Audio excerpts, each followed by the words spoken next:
Hello and welcome to HYCM's webinar. Very good afternoon from myself, Giles Coughlin. I'm going to be providing the live market analysis for this coming session, and my role is a currency analyst at forexlive.com. So if you would like to just let me know that you can hear me okay, it always gives me a good reassurance that you can hear me coming through.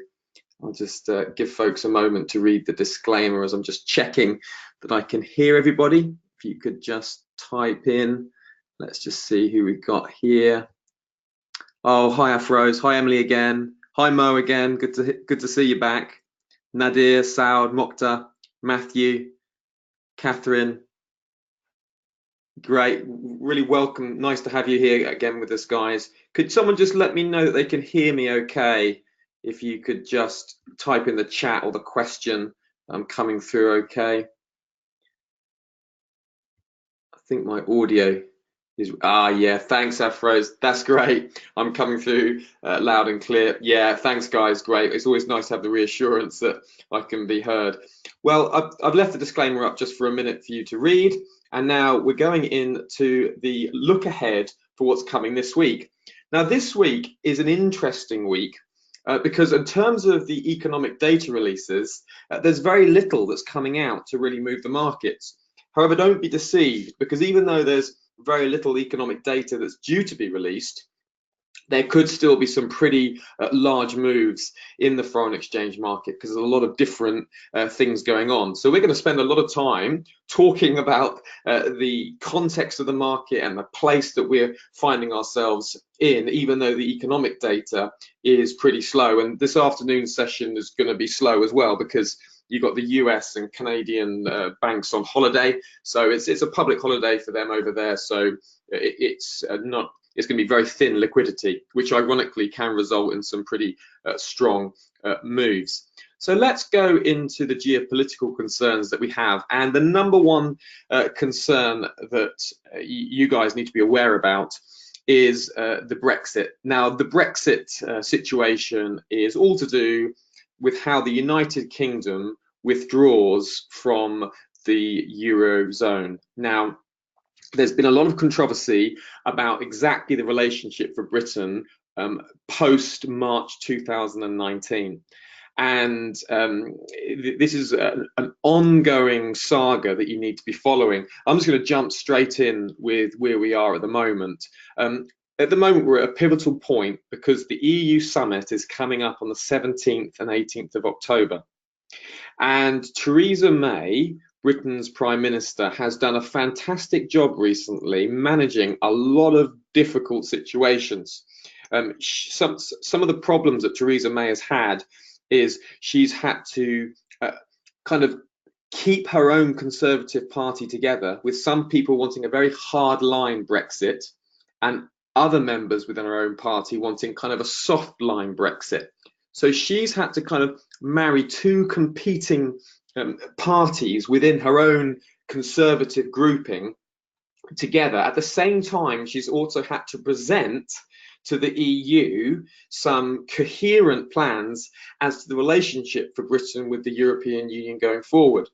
Now, there's been a number of difficult issues, but the standout difficulty has been that if Britain leaves the EU, what will happen with the border between Northern and Southern Ireland?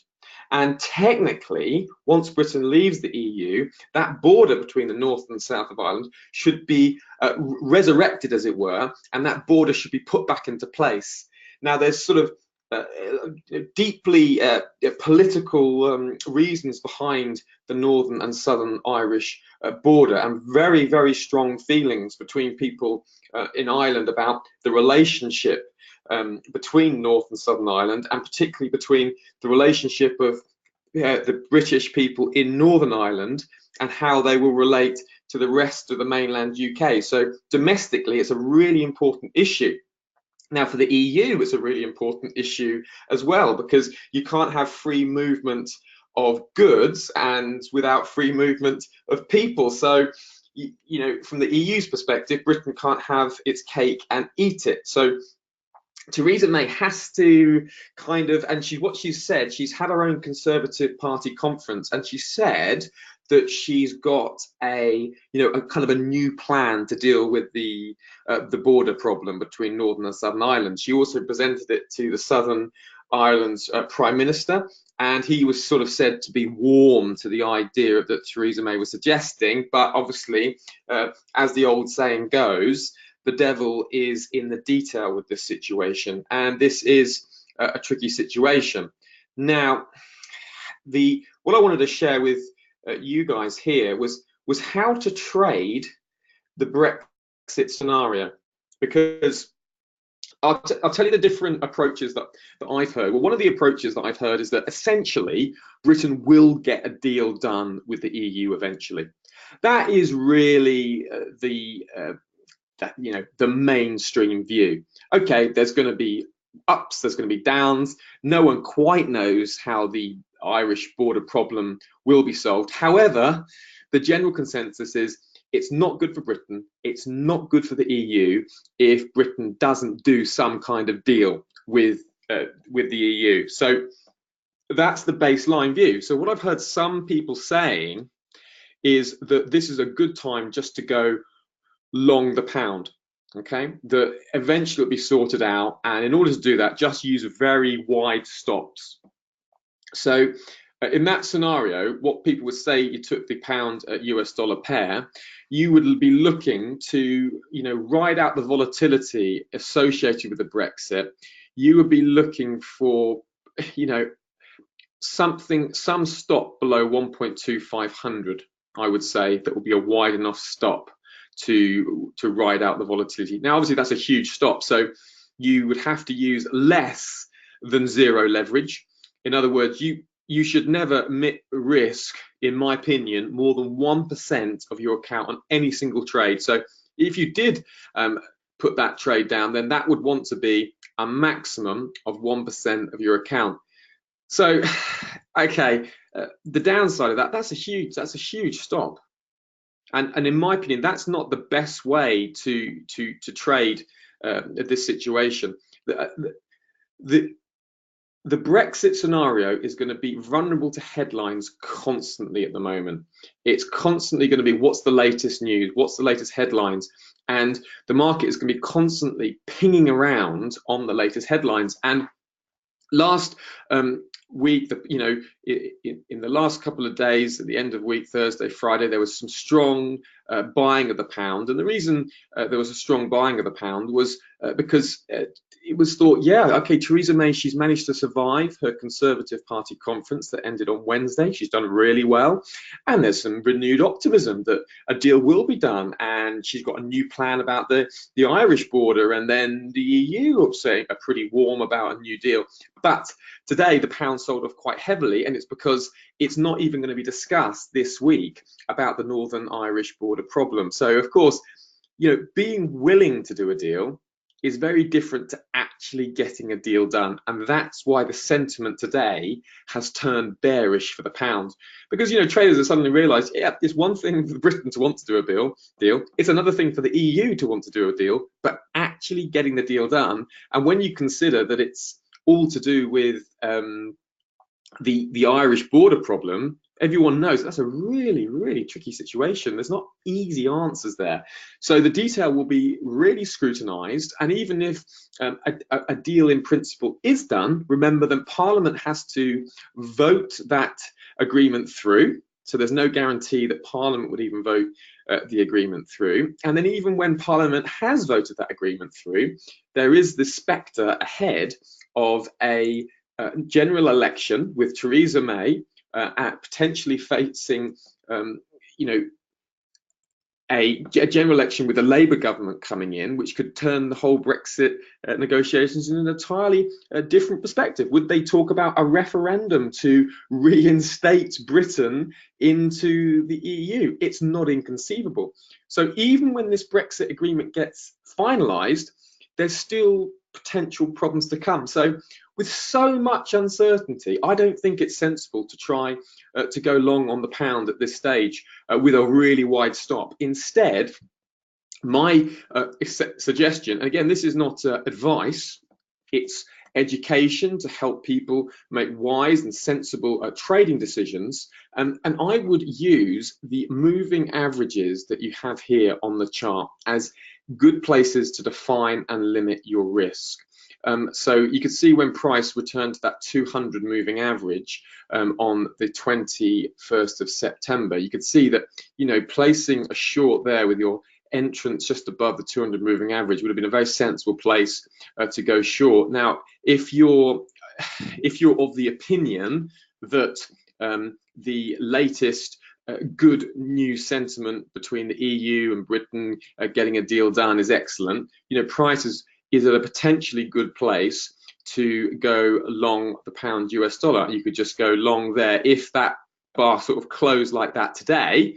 You know, a sensible place to go long there and leave your stop underneath the day low or this Friday's low. That'd be sensible places. And then your first point of resistance would be the 100 moving average. So I just recommend using the moving averages as logical places to define your risk, and that way you can still have a decent position size, but you know, you're not having to ride out, you know, huge swings of volatility and really only to have a limited amount of cash that you make on that. So that's kind of the latest on the Brexit scenario, and that is my kind of my take on how to trade a constantly evolving situation. And remember that if any of you guys are swing trading, that this is a very difficult pair to trade right now. The pound is very difficult to trade because one headline comes out and it can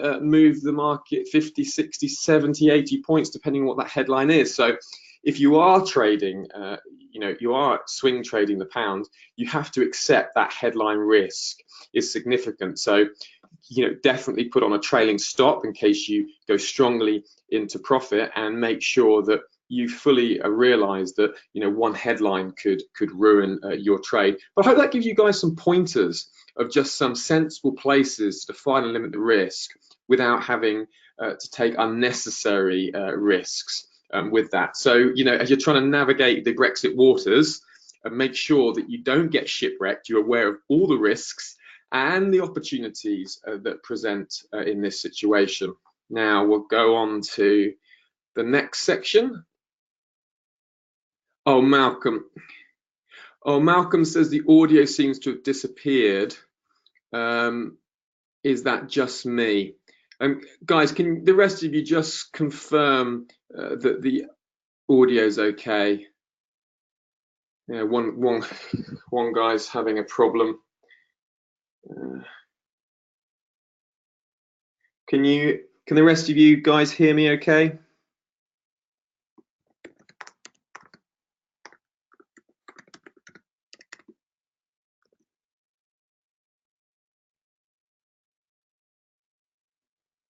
Yeah, we're just checking that out. No one else has replied yet. Okay, yeah, thank you, Nadir. Okay, I think it's just you, Malcolm. I think the rest of folks are hearing okay.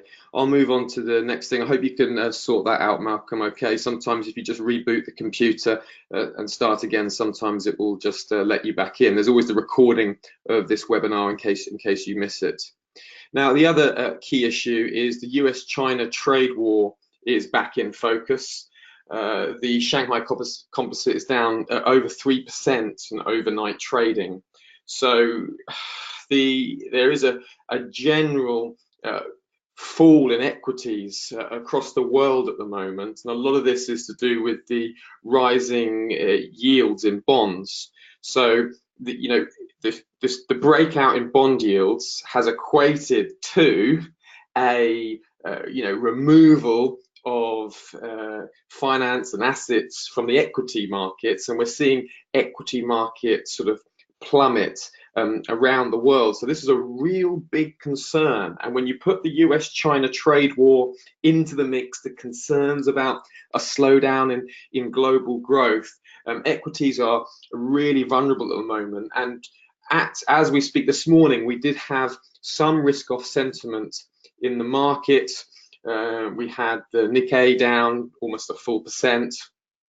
We've currently got the DAX down. We've got the Italian FTSE down over, I think, 3% when I last looked at that before coming on this webinar. So there's a big fall in the equity markets. There's a risk-off sentiment. So in risk-off trading, we have the Japanese yen is bought, the Swiss franc is bought, and the US dollar is bought. So just be aware of that. It's kind of bubbling in the background, and obviously it's the US-China trade war hasn't been resolved, and it's just expect that to potentially flare up at any moment. So be careful if you're going short any yen pairs, because again, one headline or one announcement can just cause the Japanese yen to be bought up very heavily. But for example, a pair that would have been good to have traded this morning would have been the pound yen, because you got the yen being bought because of the risk-off sentiment, and then you got the pound being sold because of the growing skepticism about the the Northern Ireland border issue actually being solved between Britain and the EU. So if we looked at that, the pound yen chart, let's just quickly go to it just to show you the kind of how you choose currency pairs. You choose currency pairs by matching strong pairs with the weak pairs. So you can see the pound yen was a very good pair to sell this morning, because there was skepticism about Britain getting a deal done with the EU, pound bearish, and there was a risk-off sentiment concern about the global equity markets, and the US-China trade war, which is yen strength. So that's a straightforward pound yen sell. And if you had been trading that, you could have used the moving averages to define and limit your risk. So a break of the 200 moving average would have provided a simple place to have entered short with your stop just above. I like to put myself a little bit higher than the immediate fall, but you could have put your stop around there and just played it down to the low side on the intraday 15-minute charts.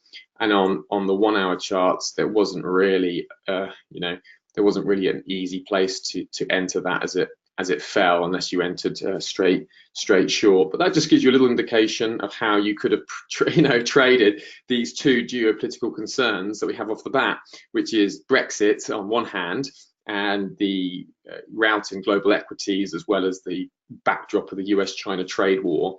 And that's how you pair a weak and a strong currency together, and you get that strong reaction. And that's what you're looking for. And in the next couple of sessions, if that sentiment carries on, then you're looking at retests of the 200, 100, 50 moving average to rejoin that momentum. I will be saying that in the coming weeks, we will be looking at an actual live market session. So I will be showing you how to do this real time. It's going to be coming up in the next week or two, maybe a bit longer, depending on how long it takes just to get some things sorted out here at our back end. But it's on the cards, it's on the horizon, and certainly by the end of the month, and if not the end of this month, we should see it at the beginning of November. And I'll be taking you through, session by session, having an extended period of time, answering you guys questions and showing you how to really choose good trade pairs and how to enter them real time. Now we'll go on to the next little situation which we have. And this is the key release from last week. The US non-farm payrolls was really, really being eyed last week. And the reason it was being eyed last week is because the US economy is doing really, really well. The 26th of September, we had the Federal Reserve come out, and they were expected to raise interest rates, which they did. But then the Fed's chair, Jerome Powell, he was saying to the markets, okay, the US economy is doing quite good. He was saying that, we're returning back to neutral rates, and he was indicating as well that, there's every indication that the Fed will keep on raising interest rates as long as the data supports it. And there's an idea of the US economy being in a real sweet spot. So when Jerome Powell finished his speech, the market really took that as a strong bullish indication. Now, if I show you on the dollar yen pair, I'll show you the reaction so you can see the dollar buying that carried on after that. Let me just find dollar yen pairs. It should be up. There it is. Okay. So I'll show you what I mean by the reaction that the market had. Obviously, that's that fall in global equities that we're seeing at the moment and the risk-off sentiment that's in the market. So this, we'll show on a daily chart, it's easier to see. You've heard the maxim, buy the rumor, sell the fact. Well, this is one of those situations when the Fed Reserve had the meeting here on the 26th of September. You can just see the crosshairs there. And in the sort of 10 days prior to that meeting, the dollar was being brought up. Why? Because the market was expecting the Federal Reserve to raise interest rates. And because it was expecting to raise interest rates, the dollar was being bought in anticipation of the event. That's what buy the rumor means. So the rumor was being bought. Now, here's the fact, the 26th of September. And you can see that, just according to the maxim, the fact was sold. That's because when something happens like that, there's no new information. That's it. The interest rates have risen, but the dollar was continually bought up after this. You see that outside bar that occurred on the 27th, and the reason is because there was a little kind of uncertainty at the time of the release, and the uncertainty was is that there was a phrase removed from the Fed statement. And the phrase, I can't remember the exact wording, but essentially it was like removing the phrase about accommodative policy. And the market thought, oh no, that means the Feds they're going to be bearish. They're not going to be carrying on raising interest rates in the same way. So there was a beginning of a sell-off and a suspicion about the dollar strength. But then in the press conference afterwards, Jerome Powell stood up and he said, no, we only got rid of that statement because it was an unhelpful statement for us to use. Actually, the US economy is in a really good place, and there's no reason why we can't keep raising interest rates, essentially. That was like the bottom line of what he was saying.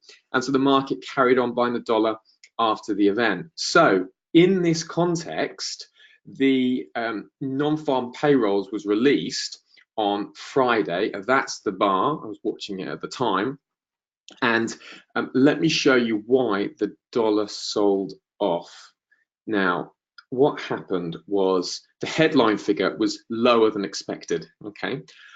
But the prior was revised from 201 to 254. Now, the explanation for the headline jobs being lower than expected, because it was expected actually to be high, 200 plus. I even saw some people looking at 300,000. So the 134 increase was a big disappointment compared to the 185,000 expected, but the prior was revised, so that kind of offset it, and it was put down to this little lady below, Hurricane Florence. And what it was said is that the jobs was affected by the Hurricane Florence, which came in mid-September. And they were saying that was the reason for the low headline jobs number. The unemployment rate was really good. It was plus 3.7%.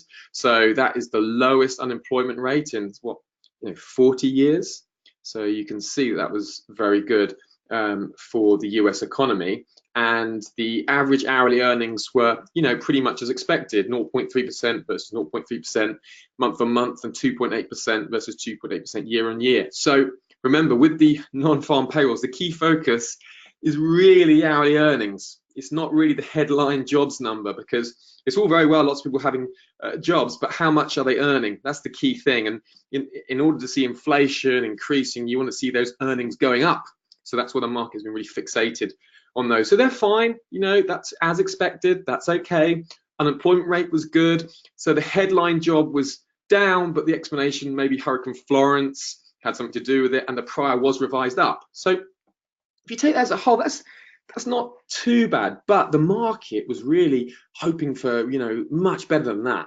And because those expectations weren't met, that was the chatter that was going on before the jobs number. It should be really good. Some people were saying, okay, Hurricane Florence could weigh on the result, and they were those sources were correct in actual fact. But we didn't see strong dollar strength after the non-farm payroll, and the dollar yen sold off. Now, a lot of this was to do with the equity market selling off, because there was a breakout in US bond yields. And that breakout in bond yields led to a big drop in equities. The Dow fell. Let's have a look. I'll show you. I put this down just to make this clear for you. We'll go back to that in a minute. But like you had the S&P 500 fell 0.5%, Nasdaq down 1.16%, the Dow was down 0.68%, the VIX, which is the volatility index, is up, spiking higher. So there's real concerns about global equities. That's the Italian FTSE down 2.3%, DAX down 1%, UK FTSE 100 down 0.5%. That's the Shanghai Composite down 3.72%, Hang Seng down 1.39%. So there's a lot of concern in the equity markets, and it's to do with the bond yields and the central banks winding down these bond purchases. And as a result, it's then seeing money coming out of the equities, because that was seen as an attractive alternative with bond yields being so low. And now that incentive is retreating, and so we're seeing a correction in global equities. So the concern right now is that the global equities are going to fall, and then we're going to see some rollover of concern entering into the foreign exchange market. So okay, what pair to look at? Japanese yen. Look at going long Japanese yen in this environment, but keep your ear to the ground, read analyst reports and see what is this situation going on. But this is one thing you have to be aware of, as well as the Eurozone Italian crisis, of course, here, which is what was weighing so heavily on the Italian FTSE, down 2.3%. I'm running out of time to really go into that, but I have mentioned that in previous reports, so you can go back. Canadian jobs report, again, just want to quickly cover that. Came out on Friday, same time as non-farm payrolls. It was 63,000 versus 25,000 expected. Sounds good, but it wasn't as good as the headline figure indicates. Interesting, the non-farm payroll, it wasn't as bad as the headline indicates, and the Canadian jobs report is not as good as the headline figure indicates. The full-time employment was minus 16.9 versus plus 15,000. So in other words, there's less people in full-time employment than either was expected and last data point. And the part-time job numbers have increased to 80.2 thousand. So do you see that a lot of these job increases are not full-time employment, they are part-time employment. That is less good for the economy, and in some senses that can indicate problems, can't it? If people are having to work 2, 3, 4 jobs to get by, then it means that full-time jobs are not working for people, especially when you look here. The hourly earnings is year-on-year is 2.2% versus 2.6% expected. So there's a fall in hourly earnings amongst permanent employees. Not good. So the Canadian dollar was, sold off on the back of this weak Canadian jobs report. So you see, you've got to look at the detail. Just because you see the headline figure looks good, and the Canadian dollar was initially spiked up on that result, but then as traders actually drill into the detail, you see actually that's not a good result at all. The commitment of traders report here, nothing particularly to notice other than the Japanese yen shorts. The shorts have increased by 29,000, and they are at the, well, that's the Australian.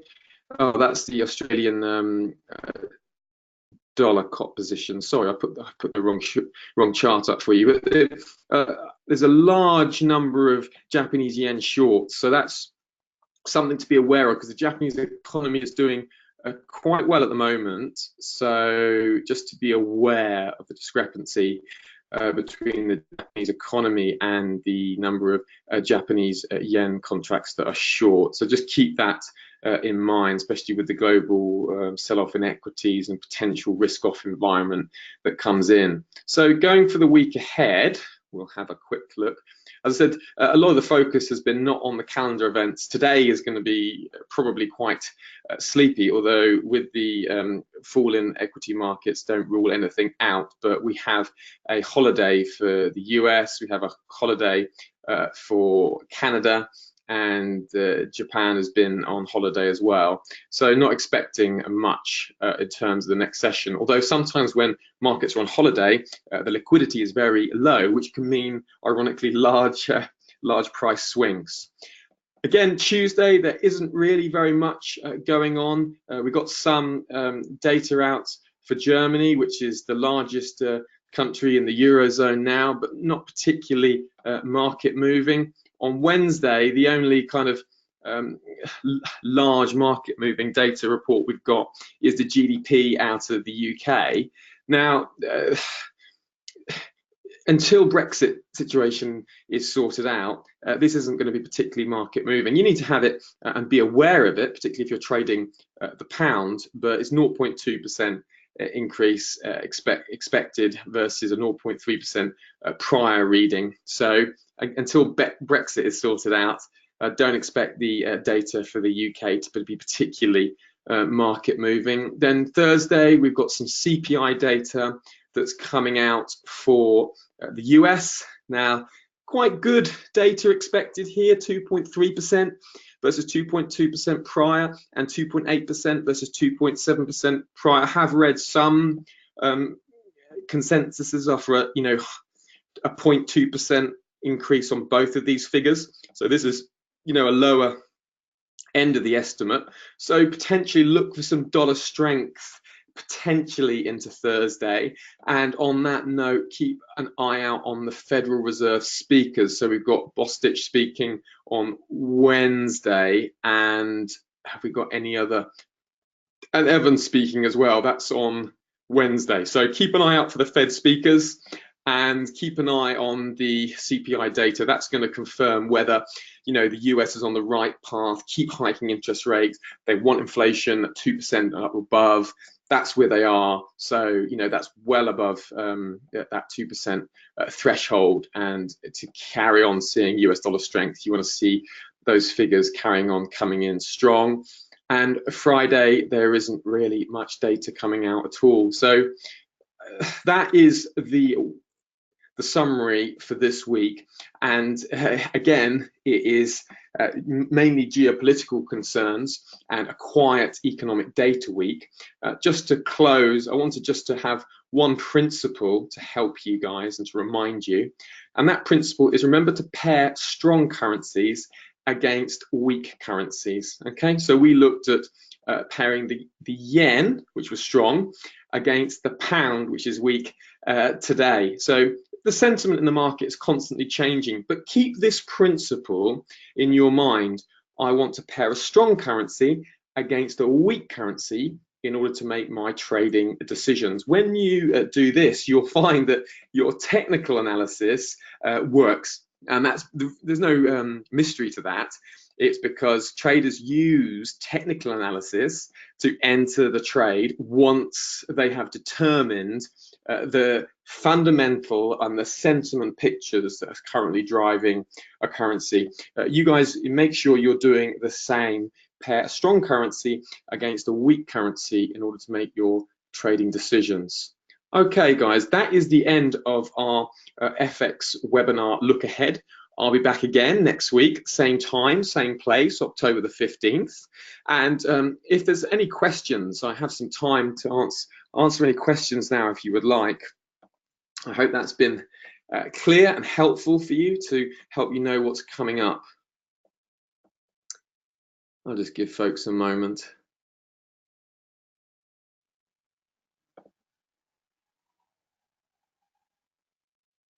Well, thank you very much for your input. Thanks for coming along again.